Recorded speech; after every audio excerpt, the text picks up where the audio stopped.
우리 다 함께 기도하심으로 1월 21일 수요일 매일 예배 시작하겠습니다. 기도합니다.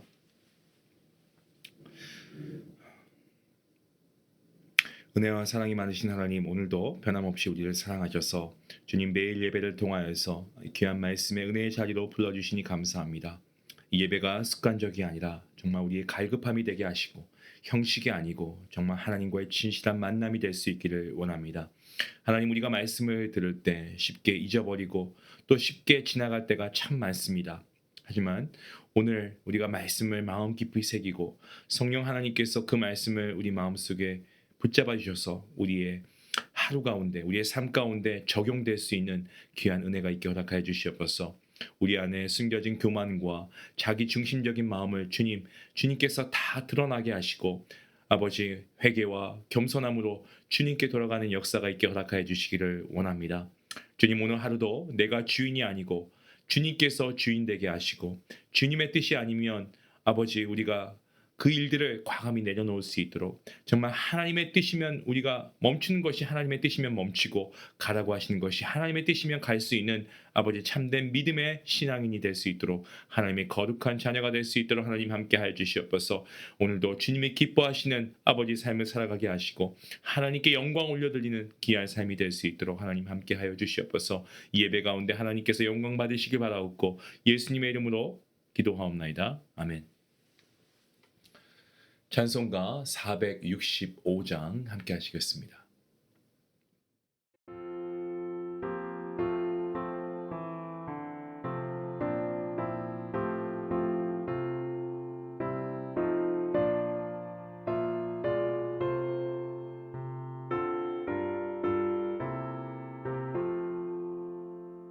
주 믿는 나 위해 진실하고 널 보는 자 위에서 정결고 담대하여 이 세상 혼란 중에 너 영감이 늘 승리하리라. 너 영감이 늘 승리하리라. 저 원수도 내 참된 친구 삼고 남주면서 행한 일 잊으리. 연약한 나 늘 온유 겸손하여 늘 섬기며 기쁘게 살리라. 늘 섬기며 기쁘게 살리라.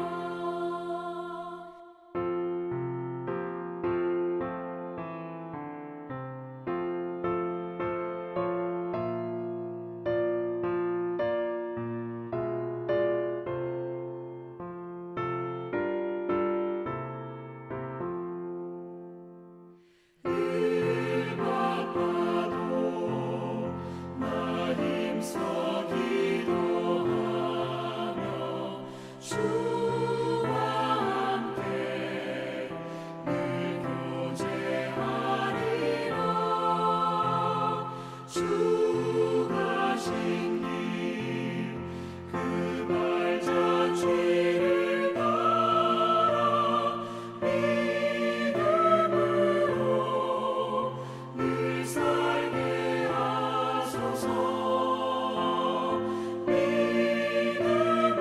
믿음으로 늘 살게 하소서. 아멘.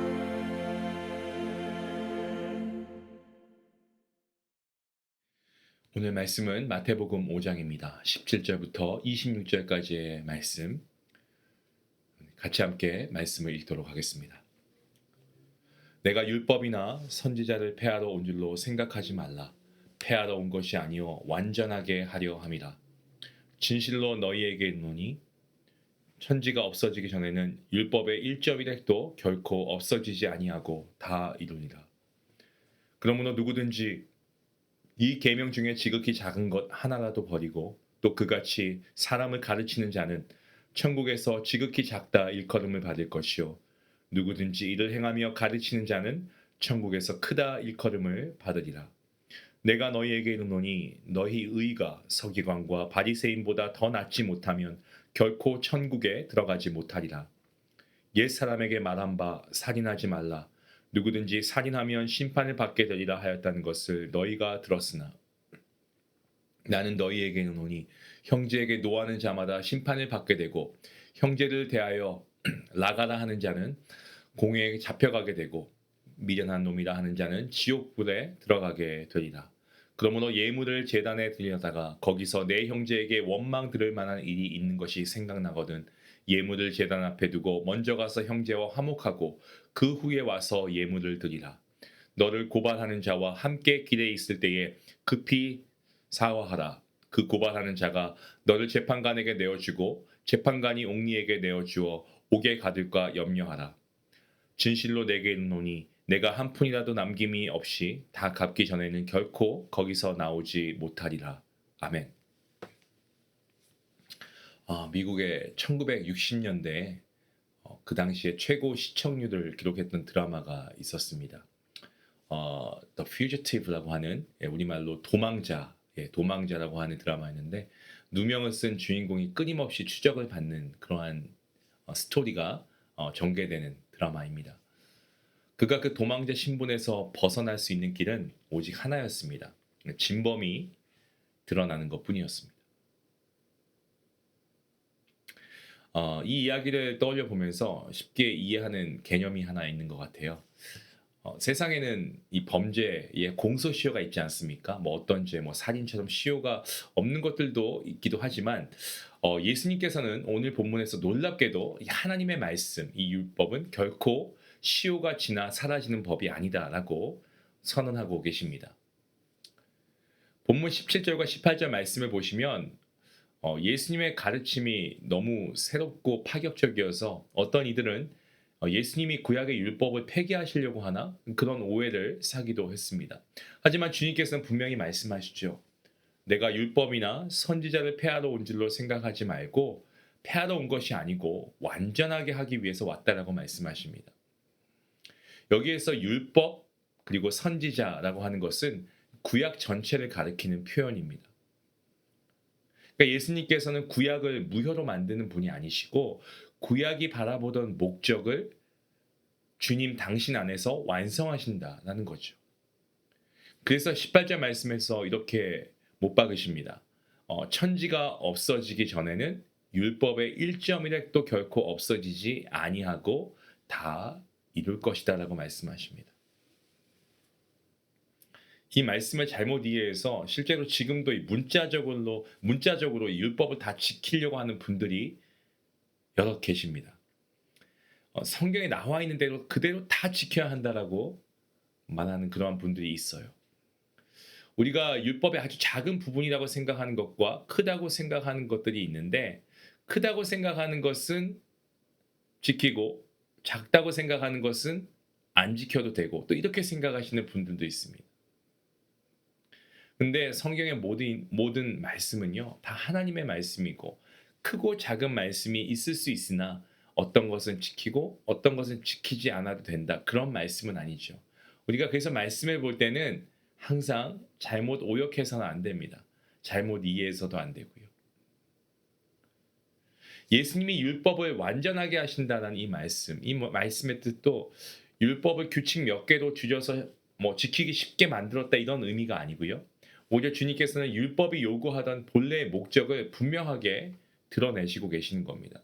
율법이 궁극적으로 추구하는 것은 종교 행위의 점수가 아니고 우리와 하나님과의 관계가 완전히 회복되고 그리고 우리가 자발적으로 하나님의 뜻을 분별하면서 실천할 수 있는 삶, 특히 이웃에게 사랑을 실천하는 삶을 말하고 있습니다. 이것이 율법이 궁극적으로 추구하는 거죠. 율법의 핵심은 여전히 유효합니다. 그리고 예수님께서는 그 뜻을 더 깊고 더 실제적인 순종으로 우리를 부르시고 계십니다. 신앙이라고 했을 때 여러분, 이것은 종교 시간과 나의 삶 이렇게 양분화되지 않습니다. 삶 전체가 예배라는 사실을 우리는 잊지 말아야 됩니다. 예수님 당시에 종교 지도자들, 이들은 율법을 점수화시켰습니다. 그래서 어떤 계명은 중요하니까 높은 점수, 어떤 계명은 덜 중요하니까 낮은 점수. 그러다 보니까 이 종교 점수를 높은 행위, 뭐 제사나 안식일 규정 이런 것은 열심히 하면서도 삶의 자리에서 사랑과 공의, 나눔과 베품 이런 것들을 가볍게 여기는 왜곡이 생겼습니다. 그래서 주님이 말씀하시죠. 본문 19절 말씀에 이 계명 중에 지극히 작은 것 하나라도 버리고 그같이 사람을 가르치는 자는 천국에서 지극히 작다라고 말씀하십니다. 하지만 이를 행하며 가르치는 자는 천국에서 크다라고 말씀하시죠. 이 말씀의 핵심이 뭐냐면 말로만 가르치는 것이 아니고 행하고 그리고 실제로 그 행함을 통해서 그 가르침을 나타내야 된다는 거죠. 우리가 하나님의 말씀 성경 우리가 굳이 우리가 어떻게 요약을 하냐라고 했을 때 우리가 요약을 하면 하나님 사랑과 이웃 사랑 아니겠습니까? 이것은 분리되지 않습니다. 하나님을 여러분 진짜 사랑하십니까? 아멘 하셨다면 그 사랑은 반드시 이웃을 향한 사랑으로 흘러가야 됩니다.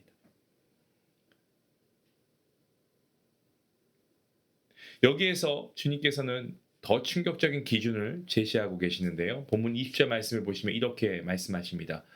너희 의가 서기관과 바리새인보다 더 낫지 못하면 결코 천국에 들어가지 못하리라. 자, 여기서 천국은요. 단지 우리가 이 땅에서 생을 마감하고 가는 그 천국만이 아니고 지금 내 삶이 하나님의 통치하심 아래 있는가 이것을 질문하는 말씀이에요. 서기관, 바리새인 우리가 아는 바와 같이 종교적으로 정말 가장 철저한 삶을 살았습니다마는 그들 삶의 중심 가운데에서 하나님께서 왕이 되신 것이 아니고 하나님이 주인이 아니고 자신들이 왕이었습니다. 예수님께서는 종교적인 열심으로 천국을 사는 것이 아니고 하나님께 나의 삶의 모든 것을 드리는 것이 내 삶의 어떤 운전대를 드리는 것이 내 삶의 키를 드리는 것이 천국의 삶이라고 말씀하시는 거예요. 그러니까 하나님의 통치하시는 삶이 이것이 주님께서 말씀하시는 겁니다. 천국은 예배당 안이 아니고 우리의 삶 전체 가운데 이 천국이 시작되는 것입니다. 사랑하는 성도 여러분, 오늘 우리는 이러한 질문을 해봤으면 좋겠습니다. 내가 오늘도 살면서 수많은 결정들을 하는데 이 결정을 내릴 때 하나님께 묻고 하나님의 뜻을 따르고 애쓰고 있는가? 주님이 나의 주인이시니까 주인께 물어야 하는 게 당연하지 않겠습니까? 근데 이렇게 우리가 하나님께 묻고 있나요? 하나님의 뜻을 우리가 구하고 있습니까? 아니면 뭐 예배당에 왔으니까 예배는 예배고 그 이유는 내 마음대로 살고 있지는 않은지.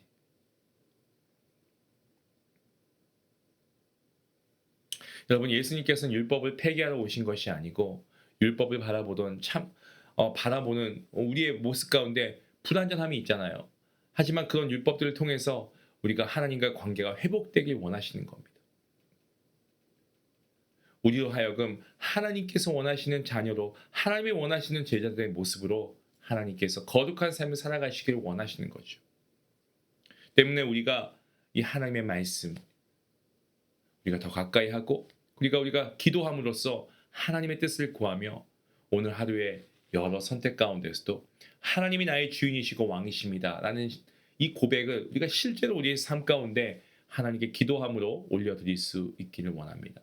오늘 그러한 믿음의 결단이 여러분에게 있기를 주님의 이름으로 간절히 기도합니다. 기도하시겠습니다. 사랑과 은혜가 풍성하신 하나님, 오늘 말씀을 통하여 예수님께서 율법을 폐하러 오신 것이 아니라 완전케 하시기 위해 오셨음을 다시금 깨닫게 하시니 감사합니다. 주님, 우리의 신앙이 예배당 안에서만 머무는 종교 생활이 되지 않게 하시고 삶의 모든 자리 가운데 하나님의 왕 되심이 하나님의 주인 되심이 인정되는 아버지 참된 천국의 삶을 살아갈 수 있도록 하나님 함께하여 주시옵소서. 오늘의 선택의 순간에도 주님 주님의 뜻이 무엇입니까? 우리가 묻게 하시고 나의 뜻이 아니고 주님의 뜻을 따라 순종한 믿음과 용기를 성령 하나님 더하여 주시옵소서. 감사하며 예수님의 이름으로 기도하옵나이다. 아멘. 오늘 하루 우리가 선택하고 결정해야 할 일, 그 전에 우리가 주님, 이것이 주님의 뜻에 합당합니까? 우리가 먼저 주님께 기도함으로 아는 뒤에 우리가 정말 오늘 말씀 들은 대로 우리가 조금 더 하나님 뜻에 우리가 합당한 그런 기도의 제목들이, 그런 내용들이 하나님께 올려질 수 있길 원합니다. 오늘 말씀을 듣고 아멘 했으면 우리가 이제 행함으로 옮겨야 되겠죠. 여러분, 오늘 모든 선택을 하시기 전에 하나님의 뜻을 먼저 구하는 기도 하실 수 있기를 원합니다. 같이 함께 말씀 생각하시면서 기도하며 나가겠습니다.